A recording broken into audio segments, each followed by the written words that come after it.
講起永安堂，老廣們應該都好熟悉。佢以前係胡文虎喺廣州賣虎標萬金油嘅總經銷點，而虎標萬金油呢，並唔係佢唯一嘅標籤，佢仲係星月日報嘅館子。咁而家呢，南門仲保留咗星月日報社幾個字。胡文虎係一位好出名嘅愛國商人，人稱萬金油大王，亦都係一位僑領啊。佢出生喺緬甸，咁1908年佢老豆過身之後呢，佢就同佢細佬胡文豹一齊接手咗屋企嘅生意，跟住佢環遊咗中國、日本、泰國，考察各地中西藥行情。咁之後呢，返到仰光請醫師同藥劑師研製出萬金油、頭痛粉等成藥。而最暢銷嘅當然就係萬金油啦。咁當時印度、新加坡同中國華南地區幾乎家家戶戶都有嘅。咁佢哋兩兄弟就係靠住呢樣發家致富。1923年，胡文虎將永安堂總行搬去新加坡。到咗1932年再搬去香港。1932年淞滬抗戰期間，胡文虎捐錢支持19路軍將士。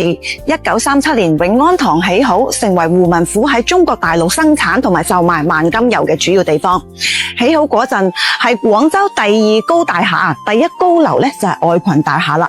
咁喺抗戰時期，胡文虎一個人去東京見東條英機，就係嗰次見面令胡文虎背上咗嗰個年代嘅罵名，永安堂因此就被沒收。之後永安堂變成咗廣東省總工會所在地。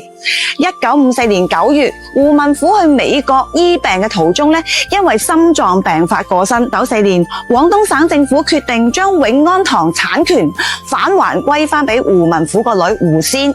胡仙收翻棟大廈之後呢，就捐咗俾廣州市政府做公益用途。最後大家決定將呢棟大廈改成廣州少年兒童圖書館。